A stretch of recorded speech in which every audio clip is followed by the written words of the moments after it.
નમસ્કાર, ખૂબ સ્વાગત છે આપનું વીટીવી ન્યૂઝમાં. મહામંથનની સાથે હું છું રાધા. મહામંથનમાં આજે બે મહત્વના મુદ્દા પર વાત કરવી છે, જેમાં વાત કરીશું કે આજકાલ વિશ્વાસ કોના પર કરવો. અમદાવાદ અને વડોદરા છેલ્લા ઘણા સમયથી જે કિસ્સાઓ સામે આવી રહ્યા છે, જ્વેલર્સના શોરૂમ અને શોરૂમમાં ચોરી ક્યાંક પોતાના જ હોય છે, તો ક્યાંક બે વર્ષથી જેઓ એ જ્વેલર્સના શોરૂમમાં કામ કરી રહ્યા છે તે લોકો વિશ્વાસઘાત કરી રહ્યા છે.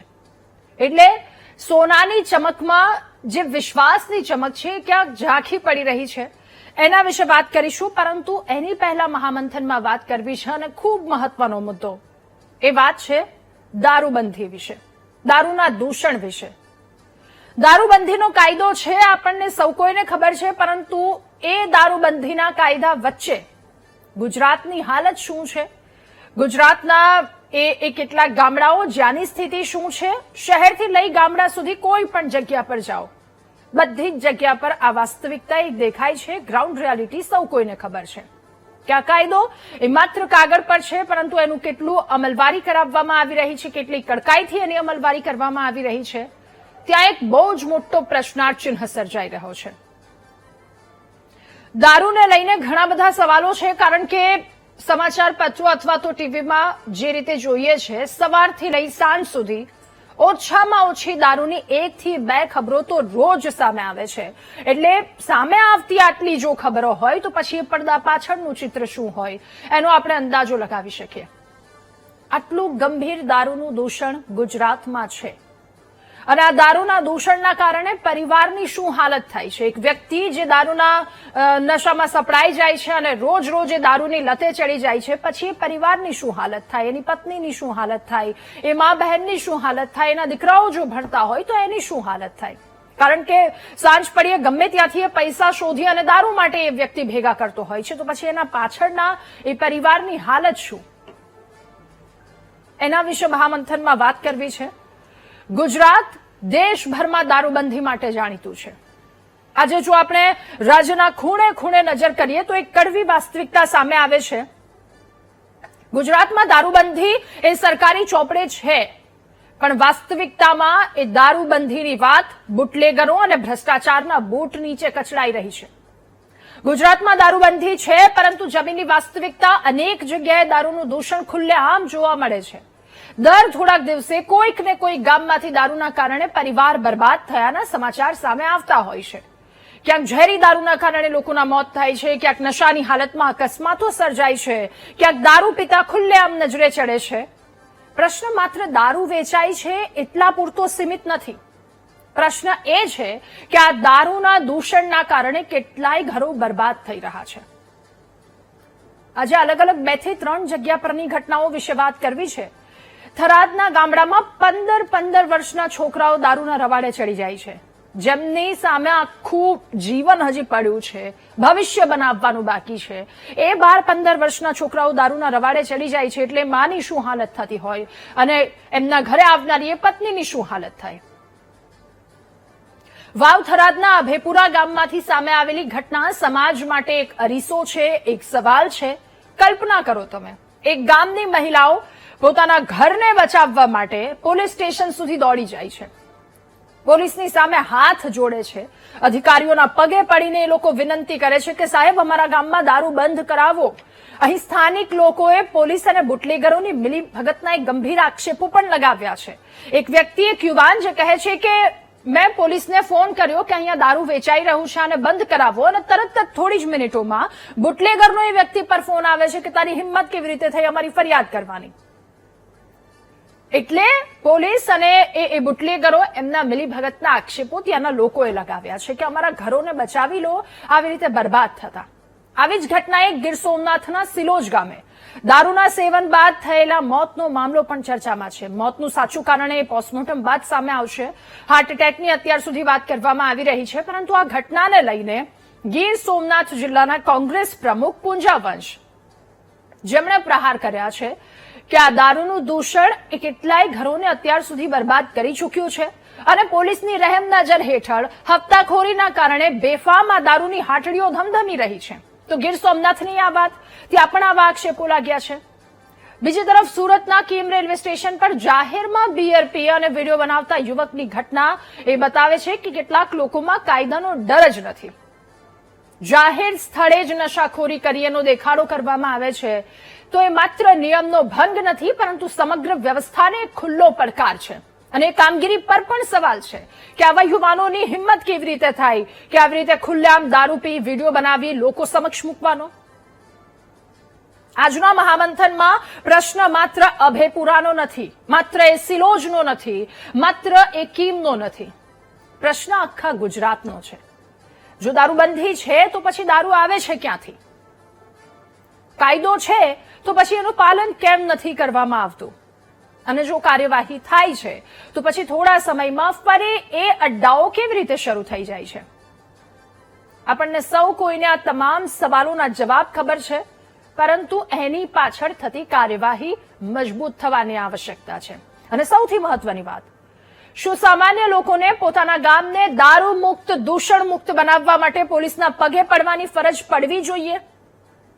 કારણ કે કોઈ પણ રાજ્યની સફળતા એ માત્ર કાયદો બનાવવાથી નથી થતી, એ કાયદાનો અમલ થાય એમાં પણ છે.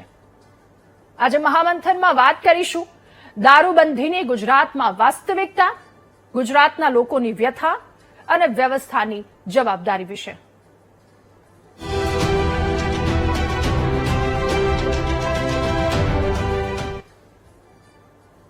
તો બે રોકટોક દારૂનું વેચાણ થઈ રહ્યું છે. બંને જગ્યા પરના અમે આપને દ્રશ્યો બતાવીએ, ત્યાંની સ્થિતિ બતાવીએ કે લોકોની હાલત શું છે. બેફામ દારૂનું વેચાણ થઈ રહ્યું છે. વાવ થરાદની આ વાત છે કે જ્યાં આ રીતે દારૂનું વેચાણ થઈ રહ્યું છે. મહિલા ગ્રામજનો કે જેઓ અગાઉ વારંવાર રજૂઆત કરી, પરંતુ હદ આવી જતા એમના એક પતિ, એમના દીકરાનું મૃત્યુ થયું અને કેટલાય લોકોના આવી રીતે મૃત્યુ થયા બાદ થરાદના અભેપુરા ગામની સ્ત્રીઓ કે જે પોલીસ સ્ટેશન પોલીસ અધિકારીઓને રજૂઆત કરવા માટે પહોંચી અને કહી રહ્યા છે કે સાહેબ તમે કહો તો તમને પગે લાગી જઈએ. હવે નીચે પડી યુવક પગે પણ લાગી રહ્યો છે. એટલે પરિસ્થિતિએ ગંભીરતા આપણે સૌ કોઈ સમજી શકીએ કે પોલીસને દારૂ બંધ કરાવવા માટે આજીજી લોકો કરી રહ્યા છે. અને બીજો કિસ્સો ગીર સોમનાથના સિલોજનો. દારૂના સેવનના કારણે એક યુવકનું મોત નીપજ્યું છે અને ત્યારબાદ કોંગ્રેસ પ્રમુખ જેમના દ્વારા આક્ષેપ પણ લગાવવામાં આવ્યા કે આ સાંઠગાંઠના કારણે આ વસ્તુ, આ દૂષણ ધમધમી રહ્યું છે. આ બંને કિસ્સા દારૂની આ જે દૂષણ છે અને એના કારણે લોકોની હાલત છે, લોકોની જે પરિસ્થિતિ છે એ દર્શાવતા, એ ગ્રાઉન્ડ રિયાલિટી, એ વરવી વાસ્તવિકતા દર્શાવતા આ બંને કિસ્સા. ત્યારે ગુજરાતના શહેરોથી લઈ ગામડા સુધી, કારણ કે એ કીમનો કિસ્સો હોય કે પછી ગીર સોમનાથની વાત હોય કે થરાદની વાત હોય, તમામ જગ્યા પરની જે સ્થિતિ છે અને લોકો આ વાતને લઈને કંટાળી ગયા છે. સ્થાનિકો જેઓ પોતે રજૂઆત કરી રહ્યા છે કે અહીંયા આટલી દારૂની હાટડીઓ ધમધમી રહી છે અને મહેરબાની કરાવીને બંધ કરાવો, કે આ કોંગ્રેસ પ્રમુખના આક્ષેપો છે. પહેલા એમને સાંભળી લઈએ. તાલુકા શહેરમાં અને તાલુકાના ગ્રામ્ય વિસ્તારમાં દેશી દારૂ, વિદેશી દારૂની બેફામ ખુલ્લમ ખુલ્લા પોલીસની મહેરબાનીથી ચાલી રહ્યું છે. આટલું જ નહીં, ગીર સોમનાથ જિલ્લામાં પણ આ જ પ્રકારે તમામ 6 તાલુકાની અંદર ગીર સોમનાથ જિલ્લા વહીવટી તંત્રની મહેરબાનીથી આ દારૂનો ધંધો બેફામ ચાલી રહ્યો છે. યુવા ધન જે છે એ બગડતું જાય છે. એટલું જ નહીં પણ ખલાસ થતું જાય છે. નાની ઉંમરની બહેનો વિધવા થાય છે, પરિવારો નોંધારા થઈ જાય છે, આધાર વિનાના થઈ જાય છે. ત્યારે આ દૂષણને ડામવા માટે સમયાંતરે રજૂઆત કરવા છતાં પણ પોલીસની મિલી ભગત અને હપ્તા પદ્ધતિથી, કારણ કે પોલીસને આવક આવે છે, જો આ દારૂનો ધંધો બંધ કરાવે તો પોલીસની આવક બંધ થઈ જાય. આવક બંધ ન થઈ જાય એટલા માટે પોલીસ ખુદ માથે રહીને આ ધંધો, સાથે રહીને આ ધંધો, દારૂનો બેફામ ધંધો કરાવે છે. એટલે આવકને લઈને જે આક્ષેપો કરવામાં આવ્યા છે એ ખૂબ ગંભીર છે. કાયદો વ્યવસ્થાને લઈને પણ ગંભીર સવાલો ઉઠાવે છે. ત્યાંની કામગીરી એને લઈને પણ ગંભીર સવાલો છે. ફેબ્રુઆરી 2024 થી લઈ 2025 સુધીનો જે ડેટા છે, અંદાજે 300 કરોડથી વધારેનો દારૂનો જથ્થો જપ્ત કરવામાં આવ્યો છે. 1 વર્ષનો આ સમયગાળો અને કરોડોની કિંમતમાં દારૂનો જથ્થો જપ્ત થાય છે. એ પોલીસના હાથે પકડાય છે. તો એક વખત અંદાજો લગાવો કે આટલા કરોડોનો દારૂ જો જથ્થો જપ્ત થતો હોય તો એ કેટલાય લોકો સુધી પહોંચી જતો હશે. એની પહેલા એ દેશી દારૂ હોય કે પછી વિદેશી, કોઈ પણ વસ્તુ પણ લોકો સુધી કેટલું એ પહોંચી જતું હશે અને દારૂ પીનારા ક્યાંયથી કોઈ પણ રીતે શોધી લાવે છે. એટલે જે બહારનું અથવા તો કાગળ પરનું જે ચિત્ર છે એની પાછળનું ચિત્ર કેટલું ભયાનક છે, કેટલું ગંભીર છે, એના પર પણ ધ્યાન આપવું જરૂરી છે, એના પર પણ કાર્યવાહી થવી જરૂરી છે. મહામંથનમાં આ જ મુદ્દા પર આપણે ચર્ચા કરીશું. રાજદીપસિંહ જાડેજા, નેતા કોંગ્રેસ, આપણી સાથે મહામંથનમાં જોડાયા છે. નિવૃત્ત ડીવાયએસપી આરસી પટેલ સર આપણી સાથે જોડાયા છે. અલકાબેન ઠાકોર, જેઓ સ્થાનિક છે અભેપુરા થરાદના, અલકાબેન પણ આપણી સાથે જોડાયા છે. અને મોટા ડેસર ઉનાના એક સ્થાનિક ભરતભાઈ શિંગડ આપણી સાથે જોડાયા છે. આપ સૌનું ખૂબ સ્વાગત છે મહામંથનમાં. ભરતભાઈ, શરૂઆત આપનાથી કરવી છે. સૌથી પહેલા મોટા ડેસર ઉનાની એ સ્થિતિ જાણવી છે, સમજવી છે. દારૂને લઈને શું સ્થિતિ છે, કેટલા પ્રમાણમાં એ દારૂ વેચાય છે, અને આખરે કંટાળીને તમે જ્યારે રજૂઆત કરવા માટે પહોંચો છો તો એ કાર્યવાહી કેવી છે, એ કયા પ્રકારની કાર્યવાહી કરવામાં આવે છે, શું એટલી મજબૂત છે? કારણ કે જો મજબૂત હોય તો પછી આવા ગંભીર સવાલો ના ઉઠે. ભરતભાઈ, ખાસ કરીને ગુજરાતમાં દારૂબંધી છે, અગાઉ વાત થઈ છે મુજબ, અને એમાં સૌથી જો અસરકારક જે વિસ્તાર હોય દારૂની અસર એમાં સૌથી વધારે હોય તો એ ઉના છે. દરિયાકાંઠાનો તાલુકો છે, દિલથી સૌથી નજીકનો તાલુકો છે, અને સૌથી વધારે દારૂની જે હેરાફેરી છે એ દીવથી ઉનાના કિનારાથી લઈ અને પછી ગુજરાતમાં પ્રવેશ કરતો હોય છે. એટલે આજે આપણે સૌ જાણીએ છીએ, માત્ર વાતો કરતા હોઈએ ત્યારે ઠીક છે, સરકાર કાગળ ઉપર જવાબ આપતી હોય છે ત્યારે ઠીક છે, પરંતુ દારૂ ગુજરાતમાં બેફામ વેચાય છે એ સનાતન સત્ય છે ને આપણે બધાએ સ્વીકારવું જોઈએ. અગાઉ પણ આ બાબતે અવારનવાર રજૂઆતો થઈ છે, અવારનવાર ડિબેટો થઈ છે, ચર્ચાઓ થઈ છે, આક્ષેપો પ્રત્યાક્ષેપો થયા છે, પરંતુ જે નક્કર કામગીરી થવી જોઈએ એ કામગીરી ન થવાના કારણે ઉના વિસ્તારમાં ખૂબ મોટી અસરો જોવા મળી છે. તમે છેલ્લા થોડા ઘણા સમયથી જોયું હશે, ઉનામાં ગુનાહિત પ્રવૃત્તિનું પ્રમાણ ખૂબ વધતું જાય છે. નાની ઉંમરના, સગીર ઉંમરના યુવાનો એ ક્યાંક ને ક્યાંક ગુનાહિત પ્રવૃત્તિ તરફ પ્રેરાયા છે, વ્યસન તરફ પ્રેરાયા છે, દારૂના ધંધા તરફ પ્રેરાયા છે, ટૂંકા શોર્ટકટ રસ્તાઓ પસંદ કરી રહ્યા છે, ખૂન જેવી ઘટનાઓને અંજામ આપી રહ્યા છે. અને એવા સમયમાં જે બુટલેગરો છે, લિસ્ટેડ છે, પોલીસના ચોપડે લિસ્ટેડ છે, એવા લોકો જે લોકો ફરિયાદ કરતા હોય, જે લોકો બોલતા હોય એવા લોકોને ડરાવી રહ્યા છે, ધમકાવી રહ્યા છે, પોલીસના બાતમીદાર બની રહ્યા છે, એવા કિસ્સાઓ પણ સામે ભૂતકાળમાં આવ્યા છે. તાજેતરના કિસ્સાઓ છે. હું એક પીડિત છું દારૂના હિસાબે. મારા ફાધર, હું જયારે 8 વર્ષનો હતો ત્યારે દારૂના કારણે તેમનું અવસાન થયું. હું ખૂબ સારી રીતે પરિચિત છું એ વાતનો કે મારે શું ભોગવવું પડ્યું છે, મારા પરિવારે શું ભોગવવું પડ્યું છે. આજે એક તમે સર્વે કરો તો ઉનાની શાક માર્કેટમાં સવારે 4, 4:30 વાગે તમે જશો, તમને ખ્યાલ આવશે કે સૌથી વધારે મહિલાઓ, વિધવા મહિલાઓ નું પ્રમાણ ઉનામાં શાક માર્કેટમાં તમને જોવા મળશે.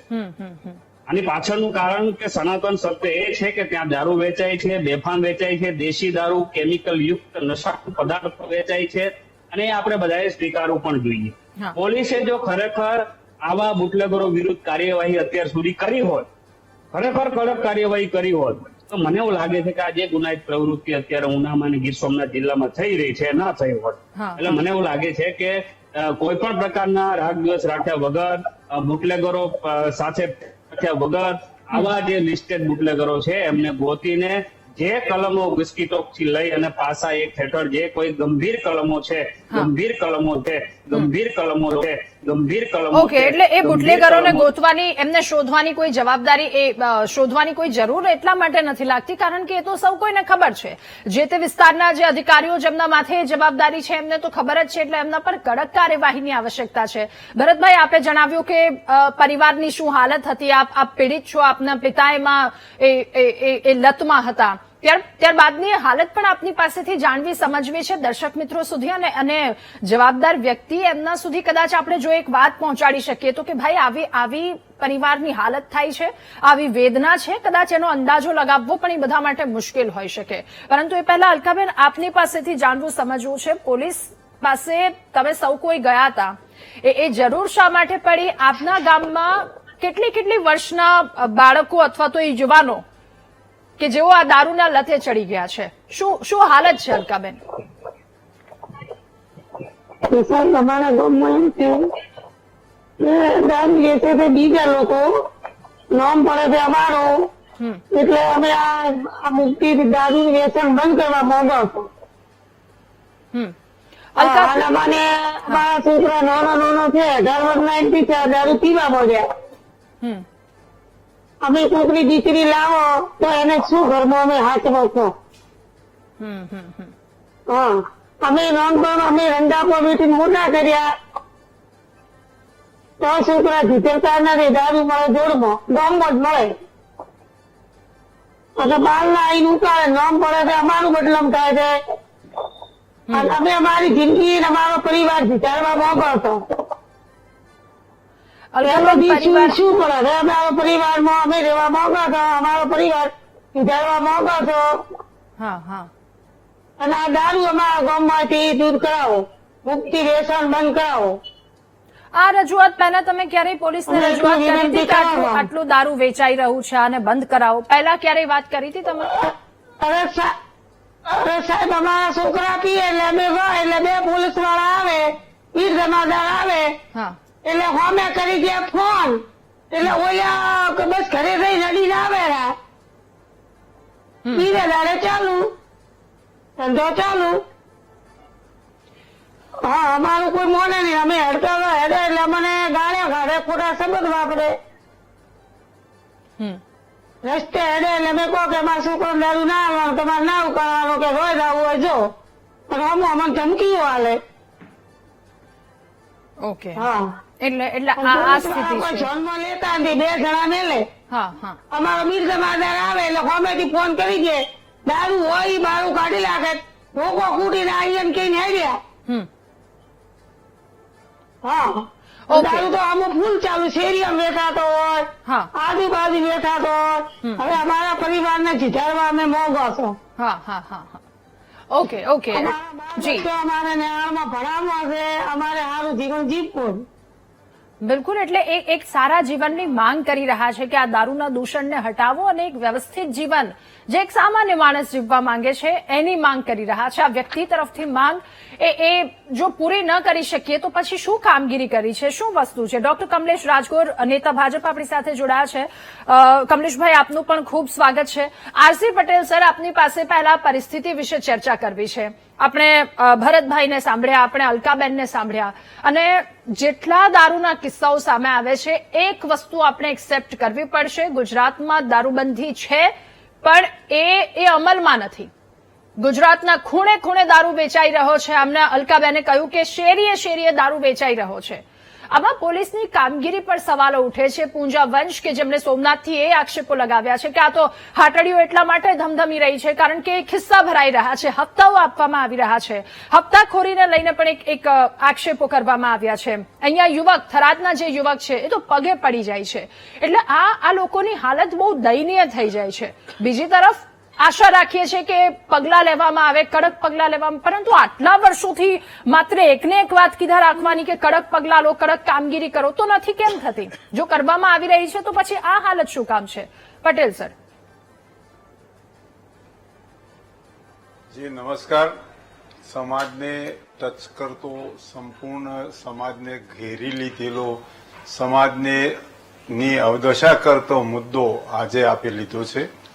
ઘણી ડિબેટો કરી બેન આ મુદ્દા ઉપર અને ઘણા આપણે પ્રજાના સૂચનો પણ સાંભળ્યા, પ્રજાની વેદનાઓ સાંભળી, આજના કિસ્સામાં પણ આપણે સાંભળી. હું આપને જણાવું કે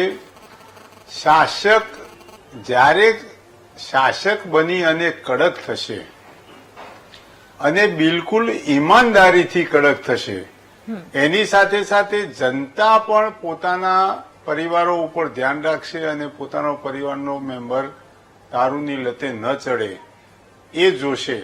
આ સંયુક્ત ડીલ છે. આ શાસક છે, પોલીસ પ્રશાસક છે અને સાથે સાથે જનતા અને પીવાવાળા.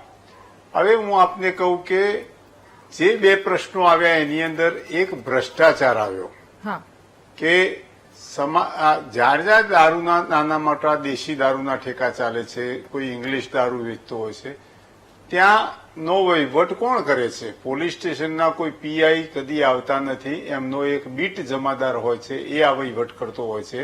એ વહીવટના પૈસા પણ લઈ જઈને ઉપર સુધી પહોંચાડતો હોય છે. અને ગામ લોકોની જયારે રજૂઆત હોય ત્યારે ભાઈએ કીધું એમ કે આજે ગુજરાતની અંદર દારૂના બુટલેકરો કોઈ રીતે સલામત નથી. બાતમી તો બધાએ આપી છે. બાતમી પછી જે પરિસ્થિતિ ઉભી થાય છે કે ભાઈએ કીધું કે જેવી એમણે માહિતી કે બેને કીધું માહિતી આપી હા, અને તરત એમના ઘર સુધી બુટલેકરના માણસો ઠપકો આપવા પહોંચી ગયા. આ શું દર્શાવે છે કે ભાઈ તંત્રની અંદર, પોલીસ તંત્રની અંદર દારૂના વેપારીઓ પ્રત્યે જે સિમ્પતિ છે એ લોકોના સ્વાસ્થ્ય અને દારૂ રોકવા માટે નથી. તમે વિચાર કરો કે કેટલા દારૂના બાતમીદારોને હત્યા થઈ છે, ઈજા થઈ છે, દુશ્મનાવટ થઈ છે, સામાજિક એમને તકલીફો આપવામાં આવી છે, એમના બાળકો બૈરાઓને તકલીફ આપવામાં આવી છે.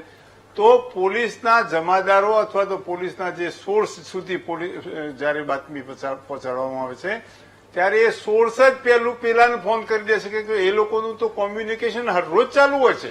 એ તો કેટલીક વખત કેટલો માલ પડ્યો છે, કેટલો નથી વેચાયો એનું પણ નિરીક્ષણ કરી આવતા હોય છે. અને રહી વાત એવી કે આજે જે બનાસકાંઠાનો આપે કિસ્સો કીધો છે, તો હું પણ બનાસકાંઠાની અંદર પોલીસ સબ ઇન્સ્પેક્ટર હતો અને મેં જોયું છે કે ખાસ કરીને ઠાકોર સમાજની અંદર દારૂનું દૂષણ એટલું બધું છે કે નાની નાની ઉંમરના બહેનો ને વિધવા થવાનો સમય આવે છે અને એમના બાળકોનું શિક્ષણ, સ્વાસ્થ્ય અને એની પોતાની જિંદગી કેવી રીતે ગુજારવી એનો પ્રશ્ન છે. જે રજૂઆત બહેનોએ કરી છે એ માનનીય ગૃહમંત્રી અને મુખ્યમંત્રીની આંખો ખોલનારી છે. ભૂતકાળમાં પણ ધારાસભ્યશ્રીએ વાવથરાદની અંદર દારૂ બાબતે કેટલીક ઉગ્ર રજૂઆતો કરી હતી અને એના કેટલાક ઘર્ષણરૂપ પરિણામો પણ આવ્યા હતા. એટલે હું એમ કહું છું કે જ્યાં સુધી સરકારનો મનસૂબો નહીં હોય ને પોલીસને આ પ્રવૃત્તિ પૂરી કરવી છે એવી ઈચ્છા નહીં હોય, સરકારી ઈચ્છા નહીં હોય, ત્યાં સુધી આ તંત્રની ઉપર ગમે તેટલી ડિબેટો કરીશું અથવા ગમે તેટલી વાતો કરીશું પણ કંઈ ફેર પડવાનો નથી. દારૂની પ્રવૃત્તિને પોલીસ અને સરકાર બંને થઈને ચલાવી રહી છે. બિલકુલ. અને બીજે દિવસે પાછા એ સમાચાર આવશે કે અહીંયા દારૂ પીને કાર ચલાવતો એક વ્યક્તિ ઝડપાયો, દારૂ પીને નશામાં આવી રીતે ઢોંગ કરનાર એક પોલીસ અધિકારી ઝડપાયો. આવા સમાચાર તો સતત આવતા હોય છે. એટલે જ્યાં સુધી એ ઈમાનદારીથી હજારો સમાચાર હોય છે. બિલકુલ બિલકુલ સર. એટલે જ્યાં સુધી ઈમાનદારીથી કામગીરી નહીં કરવામાં આવે ત્યાં સુધી આ સિલસિલો તો ચાલુ જ રહેવાનો છે. પણ સમજવું પડશે તો લોકોની વ્યથા સમજવી પડશે. અલકાબેન ભરતભાઈએ કહ્યું કે એમના પરિવારની શું હાલત થઈ છે.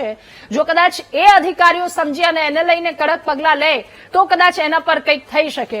રાજદીપસિંહ, હવે આપની પાસે આવવું, જાણવું, સમજવું છે કે આ બંને કિસ્સાઓ ન માત્ર આ બે જગ્યા પરની વાત કરી રહ્યા છે, ઓવરઓલ ગુજરાતની જો વાત કરીએ, સ્થાનિક લોકો, જનતા, જેમણે પોલીસને જઈને યાદ કરાવવું પડે છે કે ભાઈ સાહેબ કામ કરો હવે તમે આમાં, એ પોલીસને જઈને લોકોને યાદ કરાવવું પડે છે કે આટલું દારૂ વેચાય છે, બુટલેગરોને આવી રીતે હેરાનગતિ કરવામાં આવી રહી છે. આપણે જનતાને જાગૃત થવાનું કહીએ છીએ, ચલો એક વાત એ ઠીક છે, પણ જનતા જયારે જાય છે પોલીસને કે અહીંયા દારૂ વેચાય છે એ કહેવા માટે તરત ફોન આવી જાય છે. અને બીજું, પોલીસને કામ યાદ અપાવવું પડે કે ભાઈ તમારે આ કામ કરવાનું છે. રાજદીપસિંહ,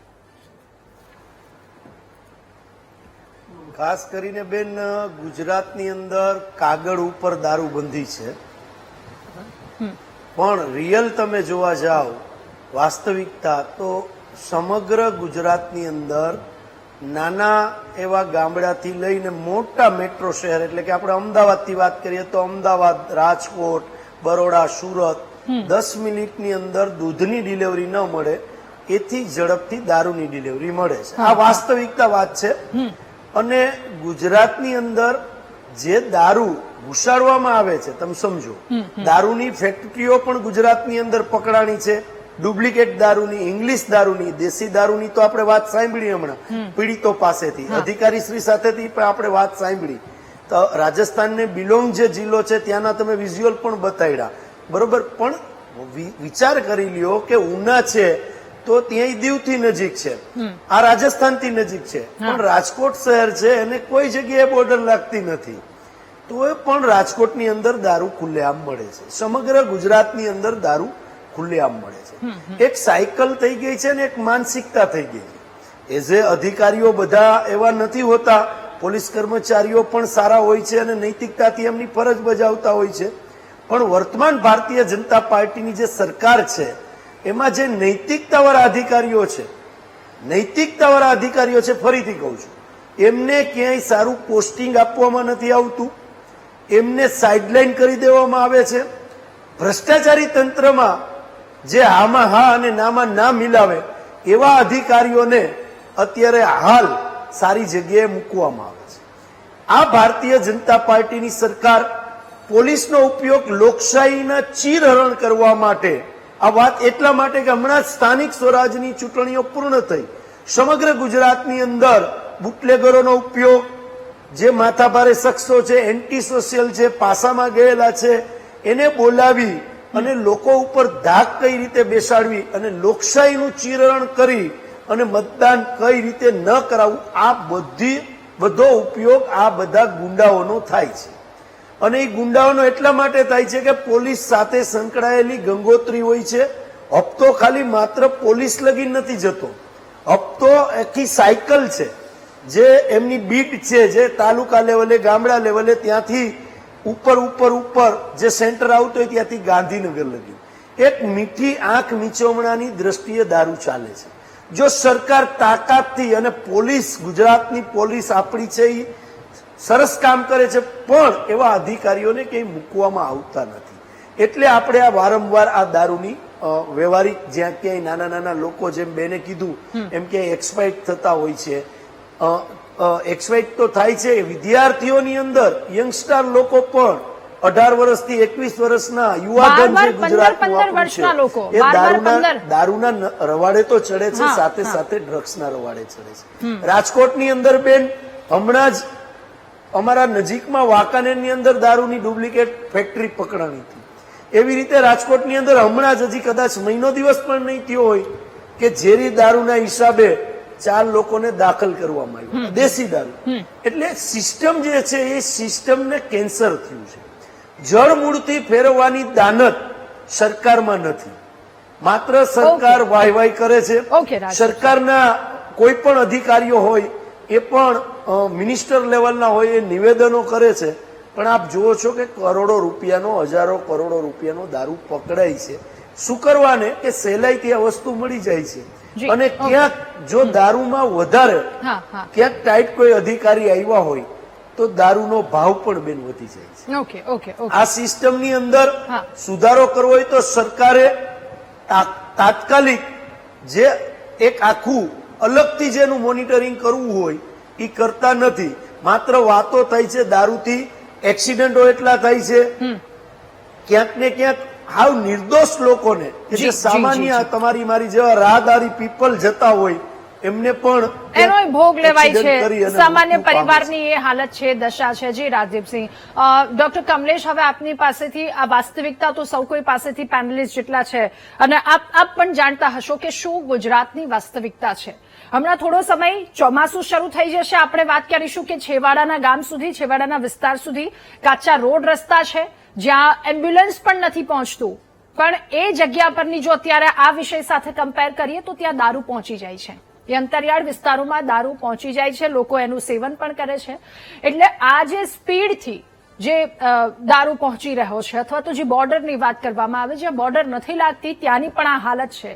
અધિકારીઓ, પોલીસ કે જેમને પગે લાગવું પડે છે, જેમને હાથ જોડીને વિનંતી કરવી પડે છે. આ નહીં, આ એક બે દિવસની તો વાત નહીં હોય, એકાદ મહિનાની તો વાત નહીં હોય, વર્ષોથી ત્યાંની જનતા પીડાઈ રહી છે. તો શું એક પણ પોલીસ અધિકારી, એક પણ જવાબદાર વ્યક્તિ ત્યાં નહીં આવ્યા હોય કે જેણે આ વસ્તુને બંધ કરાવ્યું હોય? પણ બધી જ જગ્યાએ દારૂની હાટડીઓ ધમધમે છે.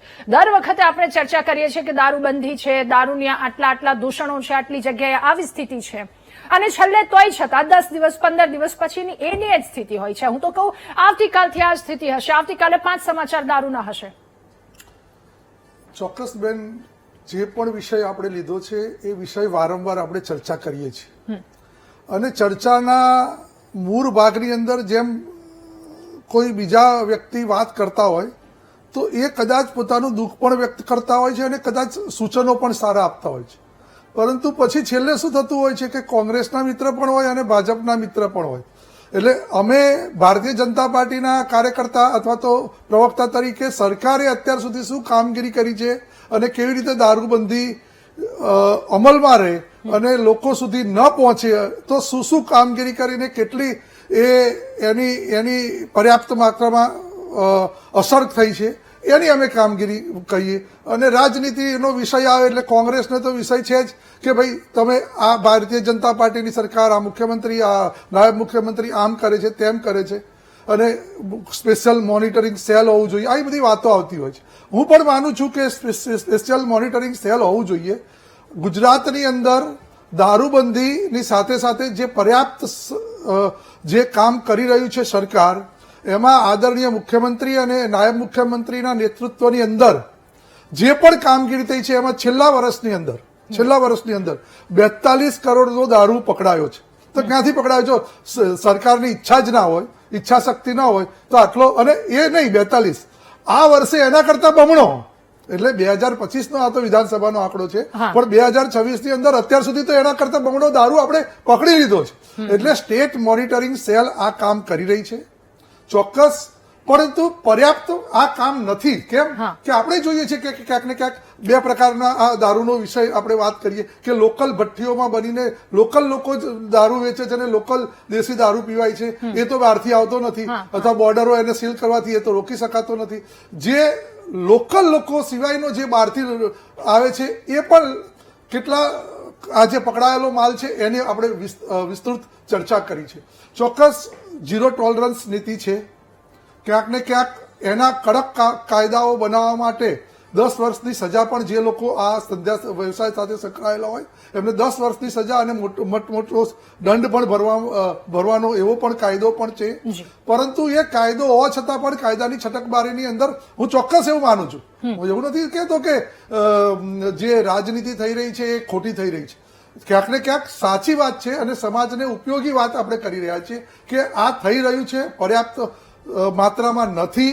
અને એટલે છેલ્લે જયારે એવું પણ આવ્યું કે જે પણ વિસ્તારમાંથી દારૂ પકડાય અથવા તો દારૂની આ રીતે રેલમછેલ અથવા તો ક્યાંક ને ક્યાંક કોઈ વિષય આવે તો એ વિસ્તારના પોલીસ તંત્રને, એટલે પોલીસ અથવા એની જે બી આખી વ્યવસ્થા હોય એને પણ જવાબદાર ગણવાની અને એના ઉપર પણ એક્શન લેવાના. આ પણ આપણે આ કામગીરી કરી છે. પરંતુ જેમ આરસી પટેલ સાહેબે કીધું કે બે હાથે સમાજની અંદર લોકોની ડિમાન્ડ ને કોકને કોક કારણસર આપણે ક્યાંક એને અટકાવી શકતા નથી અને આવા દુઃખદ બનાવો આપણે જોઈએ છીએ. ચોક્કસ જે પણ, જો આમાં પોઝિટિવ વિચારધારા લઈને ચાલવું પડશે એવું તો નથી જ કે ના સરકારે બધું સારું જ કર્યું છે અને દારૂ મળતો જ નથી, પરંતુ ઈચ્છા શક્તિ શું છે એ મેં તમને બતાવી કે ભાઈ જે કાયદાઓ છે એનું પાલન કરવાનું, વ્યવસ્થાની દ્રષ્ટિએ જે પણ જવાબદારી લોકો છે એ જવાબદારી સામે એક્શન લેવાના, અને પાસાનો પણ અત્યારે તો આપણે એના ઉપર પાસા પણ લગાવતા હોઈએ છીએ. અને બુટલેગરોને એટલેથી પણ વિશેષ કે ધારો કે અત્યારે બુટલેગરો વધારે 2-3 ગુનાની અંદર સંડોવાયેલા હોય તો એમના ઘરની જપ્તી, એમના ઉપર બુલડોઝર, આવા પણ આપણે કડક આપણે નિર્ણયો લઈને કામગીરી કરી રહી છે. પરંતુ ચોક્કસ હું એવું માનું છું આ વસ્તુ હજુ પણ પર્યાપ્ત માત્રામાં નથી અને ક્યાંક ને ક્યાંક હજુ પણ વધુ એવું કંઈક કરવું જોઈએ કે જેના કારણે આ નિર્દોષ લોકો, અને ખાસ કરીને જે અવસ્થાની અંદર ક્યાંક ને ક્યાંક ભૂલકાઓને મળે છે આ વસ્તુઓ અને મોટા લોકોનું જોવે છે એ સેવન કરે છે અને પછી નાનપણથી જ, અને બીજો એક બહુ મોટો વિષય છે કે આ દારૂઓના કારણે જે પુરુષ વર્ગ એના રવાડે ચડ્યો છે એના કારણે બહેન દીકરીઓ પણ એમને નથી મળતી. લગ્નની વ્યવસ્થા એટલી અટવાઈ ગયેલી છે કે લોકો એવું વિચારે છે કે આ વ્યક્તિએ ક્યાંય સેવન કરતો હોય, ક્યાંક સંડોવાયેલો હોય તો આપણે આપણી છોકરી વસ્તુ પણ છે. એટલે એ પણ એક પછી વધુ ને વધુ ક્યાંક ને ક્યાંક એ બીજું આપણે ચર્ચા કરીશું. પરંતુ હું સ્વીકારું છું કે હજુ પણ આમાં કડકાઈથી સરકાર પણ વિચારી રહી છે અને સરકાર સ્ટેટ મોનિટરિંગ સેલ સિવાય પણ જનજાગૃતિ અભિયાન અને વ્યસન મુક્તિ કેન્દ્રોને વધુ પ્રમાણમાં ક્યાંક ને ક્યાંક જે એ કરવું જોઈએ, ઉજાગર કરવું જોઈએ, એ કરવાની જરૂર છે. અને એના સાથે અમે ભારતીય જનતા પાર્ટીનું સંગઠન પણ વારંવાર આવા વ્યસન મુક્ત કેન્દ્રોની અંદર જઈને કામ કરતા હોઈએ છીએ. ડોક્ટરો પણ ડ્રગ એડિક્શન માટેના જે પણ કેન્દ્રો હોય છે એમાં અમે મદદરૂપ થતા હોઈએ છીએ અને ક્યાંક ને ક્યાંક પોઝિટિવ વાત લઈને ચાલીએ છીએ તો ક્યાંક ને ક્યાંક જે પણ સારું પરિણામ આવે એ ગુજરાત અને સમાજને જ ફાયદો. બિલકુલ, એ સરાહનીય છે, પરંતુ જેટલા નેગેટિવ પાસા છે એના પર ચર્ચા, એના પર કામ થવી ખૂબ વધારે આવશ્યક છે. આપે કહ્યું બુટલેગરના ઘર પર બુલડોઝર ફરતા અમે પણ કેટલાય જોયા છે, દર્શાવ્યા પણ છે. પણ અહીંયાના બુટલેગરની જો વાત કરીએ અભયપુરાની, તરત જ 5 મિનિટમાં ફોન કરીને વ્યક્તિને ધમકાવે છે કે તારી હિંમત કેવી રીતે થઈ, તું પોલીસ સુધી આ માહિતી પહોંચાડે છે. એટલે ક્યાંક ને ક્યાંક એ બધી કડીઓ તો મળતી જ હોય ને. આરસી પટેલે જેવી રીતે સરે જણાવ્યું એ રીતે. ઠીક છે સર, આપની પાસે ફરી એકવાર આરસી પટેલ સર, અત્યારે જ જેવી રીતે કહ્યું ડોક્ટર કમલેશે કે જે સાંઠગાંઠની અથવા તો એસએમસીની જેમણે વાત કરી એટલી કડક કાર્યવાહી, તો ત્યારે સ્થાનિક પોલીસ પર બહુ મોટી શંકા જાય છે અથવા તો એમની કામગીરી પર બહુ મોટો સવાલ ઉદ્ભવે છે. એસએમસી આવીને દરોડા પાડી દે છે અને એમને દારૂ મળી જાય છે. સ્થાનિક પોલીસ શું ઊંઘતી રહે છે એટલા સમય દરમિયાન? હવે એવું છે કે સ્થાનિક પોલીસના જે ભ્રષ્ટ અધિકારીઓ છે એ તો આની અંદર એમ કહેવાય કે ભાગીદાર અથવા તો એમને ચલાવી લેવા વાળા છે. એસએમસી એ લોકોની જાણ બહાર બિલકુલ પોતાની આગવી પદ્ધતિથી જયારે આ કાર્યવાહી કરે છે ત્યારે હું એવું માનું છું કે થોડો સમય પહેલા જયારે નિલીપ રાય સાહેબે એકાદ બે જિલ્લાની અંદર એમની પણ વોચ થતી હતી, એ પ્રવૃત્તિ માટે સખત થયા, તો એવું લાગતું હતું કે કેટલાક જિલ્લાના એસપીઓ અથવા તો પોલીસ કમિશનરના શ્રીના તાબાના સિનિયર અધિકારીઓ કઈ સહકાર નહોતા આપતા, એવું દેખાતું હતું. લોકચર્ચામાં એવું જાણવા મળતું હતું. એટલે એસએમસી અત્યાર સુધી બહુ સરસ પ્રશંસનીય રીતે કામ કર્યું છે. જિલ્લાના ભ્રષ્ટ અધિકારીઓ, જિલ્લાના અથવા તો શહેરના સાંઠગાંઠ દારૂડિયાઓ સાથે, દારૂ વેચનારા સાથે, સાંઠગાંઠ કરનારા સાથે ની જે એમની છે વૃત્તિ બહાર પાડી છે.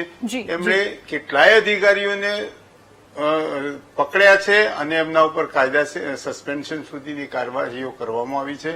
એસએમસી જેવી હજુ તો હું કહું છું કે ગુજરાતની અંદર 10 સંસ્થાઓ, 10 એસએમસી બનાવો અને જિલ્લાનું જે જોડાણ છે બુટલેગરો સાથે, શહેરનું જે બુટલેગરો સાથે તાણાવાણા ભાઈચારો અને ભાગીદારી છે, આ તોડવાનો પહેલો પ્રયત્ન કરવો પડશે. જ્યાં સુધી અધિકારીઓ તગડા છે દારૂનો વેપાર કરાવવા વાળા, ત્યાં સુધી કઈ ના ચાલે. એસએમસીએ આવા અધિકારીઓને ડિસમિસ સુધી, અને એમાં હું કહું કે લોક લાગણી અને પોલીસના નીચેના માણસોની લાગણી એવી છે કે જો સુધી સિનિયર આઈપીએસ અધિકારીઓ સામે એક્શન નહીં લેવાય ત્યાં સુધી એમને એન કેન પ્રકારે કદાચ નીચે સુધી ચલાવવું પણ પડતું હશે એવું હું માનું છું.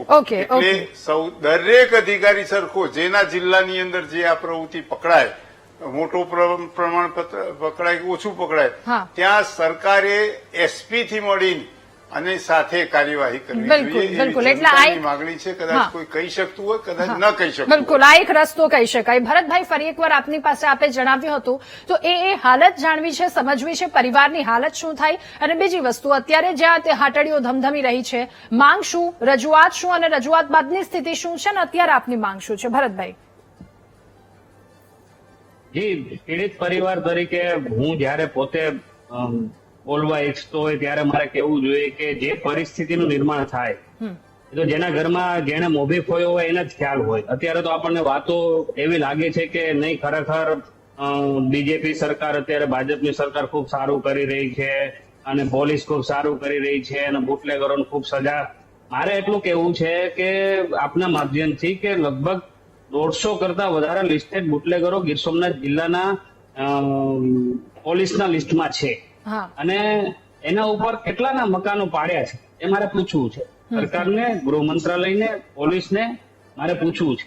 એવી ઘણી બધી ઘટનાઓ બની છે કે જેને પણ કોઈએ ફરિયાદ કરી છે અથવા કોઈએ અવાજ ઉપાડ્યો છે તો એ અવાજ ઉપાડનારની સામે ઘણા બુટલેગરોએ કાર્યવાહી કરી છે, એના વિરુદ્ધમાં એને માર માર્યા છે, એના વિરુદ્ધમાં ખોટી ફરિયાદો નોંધાવી છે. એ ઘણી બધી ઘટનાઓ સામે આવી છે. જયારે પીડિત તરીકેની વાત કરું તો મને ખ્યાલ છે કે મારા ફાધર એક જ હતા. મારા આખા પરિવારમાં મારા દાદા, મારા દાદી, પછી મારા ફાધર, અને એ ઓફ થયા ત્યારે હું 8 વર્ષનો હતો. મારાથી એક મોટો ભાઈ 10 વર્ષનો હતો. મારી એક નાની બેન, નાનો ભાઈ, અમે 4 સંતાનો અમારા મા બાપ સાથે રહેતા હતા. અને મારા ફાધરનું જયારે અકસ્માત થયું, દારૂના કારણે જયારે મૃત્યુ થયું, તો એ જે પછીનો જે સમય છે અમારા માટે, કારણ કે પહેલી પ્રાયોરિટી હતી કે પહેલા અમારા બધાનું ભરણ પોષણ કરવાની જવાબદારી, સંપૂર્ણ જવાબદારી મારા માના શિરે હતી. અને એને ખેતરમાં મજૂરી કરી, શાકભાજી વેચ્યું છે, ક્યાંક ને ક્યાંક મજૂરી કરી, પેટે પાટા બાંધીને અમને ભરણ પોષણ અમારું કર્યું છે, અમને ભણાવ્યા છે. અને સ્વાભાવિકપણે મોસાળ પક્ષમાંથી સહકાર સારો હતો, કુટુંબનો સહકાર સારો હતો, એટલે અમને શિક્ષણ મળ્યું અને અમે સારા રસ્તે આવ્યા છે અને થોડું કમાતા થયા અને આજે અમારો પરિવાર સુખી છે. પરંતુ અમારા જે પાછળના જે 20-22 વર્ષ છે હા એ ખૂબ જ સંઘર્ષમય રહ્યા છે. હા હા અને એવી પીડા ભગવાન કોઈને ના આપે.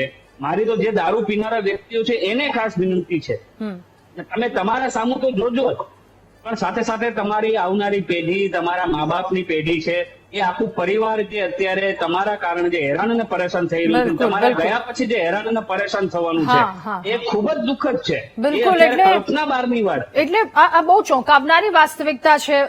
આ જે અભિપુરાના સ્થાનિક આપણી સાથે અલકાબેન જોડાયા છે. અલકાબેન, આપની શું માંગ? ખૂબ ટૂંકમાં આપની રજૂઆત. હવે શું થવું જોઈએ, અલકાબેન? હવે આપણે આપણા ગામમાં મારા ભીતના ગામમાં દારૂ વેચાણ મુક્તિ બંધ કરવું પડે. બંધ કરવું પડે તો અમારો પરિવાર નથી ખાશે, હારો દીદી કે છે, હારો છોકરાને ભણતર આવશે.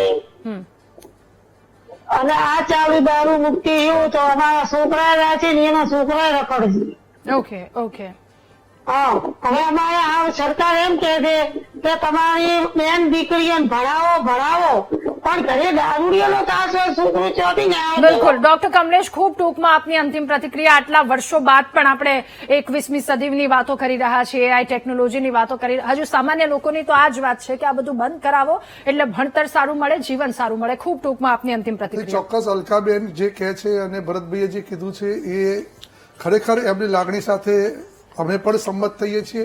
અને પણ છતાં પણ હું કહું છું કે જયારે લોકડાઉન હતું ને ત્યારે પણ લોકો ક્યાંક ને ક્યાંક શોધી નાખતા હતા, ક્યાંય આવતું નતું, ક્યાંય બનતું નતું, છતાં જે પીવાવાળો વર્ગ છે, હવે પીવાવાળા વર્ગને એ વ્યસનમાંથી એકવાર બંધાઈ જાય પછી એમાંથી છોડાવવું બહુ જ કઠિન કામ છે. અને એક change આખો પણ થવું સાયકોલોજીનો એક જોઈએ. આખો વિષય આવી જાય છે કે જે આ વિષયની અંદર આપણે ચર્ચા કરીએ તો ઘણા બધા ઊંડા ઉતરવું પડે. પરંતુ બિલકુલ ઘણા લોકો એવું કહે છે કે વેચાય મળે છે એટલે અમે પીએ છીએ, ઘણા લોકો એવું છે કે પીએ છીએ એટલે મળે બને છે. છે, પરંતુ હા. જે પણ વસ્તુ હોય એ ખરેખર સમાજ માટે તો નુકસાનકારક છે, વ્યક્તિગત પોતાના પરિવાર માટે Okay. પણ નુકસાન છે. જે ભરતભાઈએ Okay, કીધું, જો એ થોડું કોન્સેપ્ટ શરૂ થશે તો ચોક્કસ ક્યાંક ને ક્યાંક ડિમાન્ડ ઓછી થશે તો જી, જી, મારા સમયનો- કદાચ જે બીજા સમયનો ખૂબ અભાવ છે. જે દૂષણો છે એ પણ દૂર થશે. ઓકે, આપ સૌનો ખૂબ આભાર અમારી સાથે જોડાવા બદલ, આ મુદ્દા પર ચર્ચા કરવા બદલ. તો પરિવારની આ હાલત થાય છે જે અત્યારે મહામંથનમાં આપણે સૌ કોઈએ સાંભળ્યું.